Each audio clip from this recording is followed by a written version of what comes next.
लाडली बहना आवास योजना मध्य प्रदेश सरकार द्वारा राज्य की गरीब और आर्थिक रूप से कमजोर महिलाओं के कल्याण के लिए चलाई जा रही लाडली बहना आवास योजना एक महत्वाकांक्षी परियोजना है। इस योजना का मुख्य उद्देश्य उन महिलाओं को पक्का घर उपलब्ध कराना है जो अभी तक कच्चे मकानों में रह रही हैं या बेघर हैं। राज्य सरकार ने इस योजना के माध्यम से महिलाओं की आवास समस्या का स्थायी समाधान करने का संकल्प लिया है। 28 जनवरी 2023 को शुरू की गई इस योजना के तहत पात्र महिलाओं को घर निर्माण के लिए आर्थिक सहायता प्रदान की जाती है। इस योजना की खासियत ये है कि ये महिला सशक्तिकरण और आवास सुरक्षा दोनों पहलुओं को एक साथ संबोधित करती है। जब किसी महिला के पास अपना पक्का घर होता है तो उसे न केवल सामाजिक सुरक्षा मिलती है बल्कि उसका आत्मविश्वास भी बढ़ता है। ये योजना विशेष रूप से उन महिलाओं के लिए वरदान है जो दशकों से अस्थायी आवास या झुग्गी झोपड़ियों में रहने को मजबूर हैं। सरकार का लक्ष्य है कि राज्य की कोई भी महिला बेघर न रहे और सभी को सम्मानजनक आवास की सुविधा मिले। योजना की लाभार्थी सूची का प्रकाशन। मध्य प्रदेश सरकार द्वारा लाडली बहना आवास योजना की लाभार्थी सूची को आधिकारिक रूप से प्रकाशित कर दिया गया है। ये एक महत्वपूर्ण मील का पत्थर है क्योंकि इससे उन सभी महिलाओं को स्पष्टता मिल जाएगी जिन्होंने इस योजना के लिए आवेदन किया था। लाभार्थी सूची में शामिल महिलाओं को राज्य सरकार की ओर से 1.20 लाख रुपए की वित्तीय सहायता प्रदान की जाएगी। ये राशि सीधे महिलाओं के बैंक खाते में ट्रांसफर की जाएगी जिससे पारदर्शिता सुनिश्चित होगी। सूची का प्रकाशन इस बात का प्रमाण है कि सरकार अपनी प्रतिबद्धताओं को पूरा करने के लिए गंभीर है। महिला एवं बाल विकास विभाग द्वारा जारी की गई ये सूची ऑनलाइन उपलब्ध है जिससे सभी आवेदक महिलाएं घर बैठे अपना नाम जांच सकती हैं। ये डिजिटल पहल न केवल समय की बचत करती है बल्कि भ्रष्टाचार की संभावना को भी कम करती है। सरकार ने ये सुनिश्चित किया है कि चयन प्रक्रिया पूर्णतः निष्पक्ष और पारदर्शी हो। लाडली बहना आवास योजना के तहत चयनित महिलाओं को घर निर्माण के लिए 1.20 लाख रुपए की आर्थिक सहायता प्रदान की जाती है। यह राशि आज के समय में एक छोटे लेकिन पक्के मकान के निर्माण के लिए पर्याप्त है। सरकार ने इस राशि का निर्धारण करते समय वर्तमान निर्माण लागत और गरीब परिवारों की वित्तीय क्षमता दोनों को ध्यान में रखा है। यह सहायता राशि किस्तों में दी जाती है ताकि निर्माण कार्य चरणबद्ध तरीके से पूरा हो सके। पहली किस्त घर की नींव डालने के समय, दूसरी किस्त दीवारों के निर्माण के दौरान और अंतिम किस्त छत डालने के बाद मिलती है। इस व्यवस्था का फायदा ये है कि महिलाएं अपनी सुविधा और आवश्यकता के अनुसार घर का निर्माण करा सकती हैं। वे स्थानीय मजदूरों को काम दे सकती हैं जिससे स्थानीय अर्थव्यवस्था को भी बल मिलता है। सरकार ने ये भी सुनिश्चित किया है कि निर्माण में गुणवत्ता का ध्यान रखा जाए और पर्यावरण अनुकूल सामग्री का उपयोग हो। तकनीकी सहायता के लिए सरकारी इंजीनियर भी उपलब्ध कराए गए हैं जो निर्माण की गुणवत्ता की निगरानी करते हैं। योजना की पात्रता, मानदंड और शर्तें।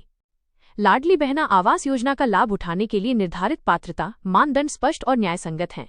सबसे पहली शर्त यह है कि आवेदक महिला मध्य प्रदेश की मूल निवासी होनी चाहिए और उसकी आर्थिक स्थिति कमजोर होनी चाहिए। दूसरी महत्वपूर्ण शर्त यह है कि महिला या तो कच्चे घर में रह रही हो या वो बेघर हो। तीसरी शर्त के अनुसार महिला के पास घर बनाने के लिए अपनी भूमि होनी चाहिए। ये शर्त इसलिए रखी गई है ताकि भूमि विवादों से बचा जा सके।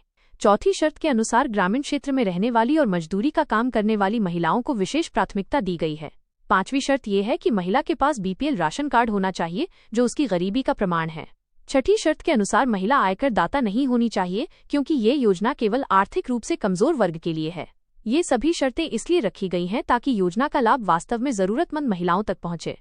आवश्यक दस्तावेजों का विवरण। लाडली बहना आवास योजना के लिए आवेदन करते समय कुछ महत्वपूर्ण दस्तावेजों की आवश्यकता होती है। सबसे पहले आधार कार्ड चाहिए जो पहचान का प्रमाण है और डायरेक्ट बेनिफिट ट्रांसफर के लिए आवश्यक है। दूसरे, बीपीएल राशन कार्ड की जरूरत होती है जो आर्थिक स्थिति का प्रमाण है। तीसरे, निवास प्रमाण पत्र चाहिए जो ये सिद्ध करे कि महिला मध्य प्रदेश की निवासी है। चौथे, आय प्रमाण पत्र आवश्यक है जो परिवार की वार्षिक आय को दर्शाता हो।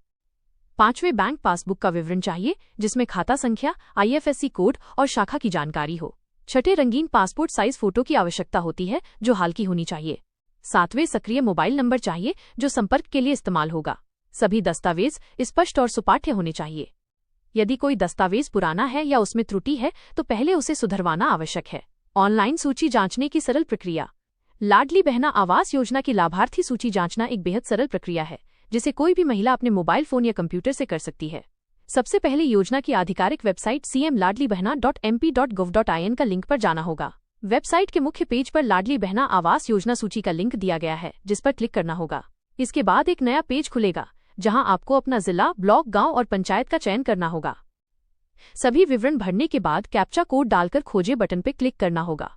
कुछ ही सेकंड में आपके क्षेत्र की पूरी लाभार्थी सूची स्क्रीन पर आ जाएगी। इस सूची में आप अपना नाम खोज सकते हैं। यदि नाम मिल जाता है तो इसका मतलब है कि आप इस योजना की लाभार्थी हैं।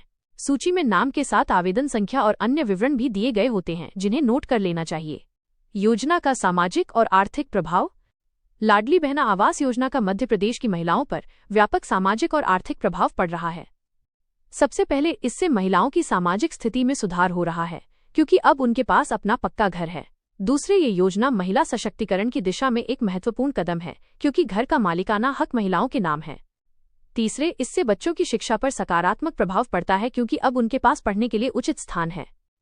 चौथे, इस योजना से स्थानीय रोजगार के अवसर भी बढ़े हैं, क्योंकि घर निर्माण में स्थानीय मजदूर और कारीगर काम करते हैं।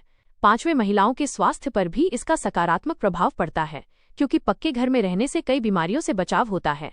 छठे, ये योजना गरीबी उन्मूलन में भी योगदान देती है, क्योंकि घर एक संपत्ति का काम करता है। इस प्रकार यह योजना न केवल आवास की समस्या हल करती है, बल्कि समग्र विकास में भी सहायक है। भविष्य की योजनाएं और विस्तार। मध्य प्रदेश सरकार लाडली बहना आवास योजना का और विस्तार करने की योजना बना रही है। राज्य सरकार का लक्ष्य है कि आने वाले वर्षों में राज्य की हर जरूरतमंद महिला को पक्का घर मिले। इसके लिए बजट में वृद्धि की जा रही है और नई तकनीकों का उपयोग किया जा रहा है। सरकार पर्यावरण अनुकूल निर्माण सामग्री के उपयोग को भी बढ़ावा दे रही है। इसके अतिरिक्त स्किल डेवलपमेंट प्रोग्राम भी चलाए जा रही हैं, ताकि महिलाएं निर्माण कार्य में बेहतर निर्णय ले सकें। सरकार डिजिटल मॉनिटरिंग सिस्टम भी विकसित कर रही है, जिससे निर्माण की प्रगति पर नजर रखी जा सके। भविष्य में मोबाइल ऐप भी लॉन्च किया जाएगा, जिससे लाभार्थी अपने घर निर्माण की स्थिति देख सकेंगे। ये योजना मध्य प्रदेश को महिला सशक्तिकरण के क्षेत्र में अग्रणी राज्य बनाने में सहायक होगी। अन्य राज्य भी इस मॉडल को अपनाने पर विचार कर रहे हैं, जो इसकी सफलता का प्रमाण है।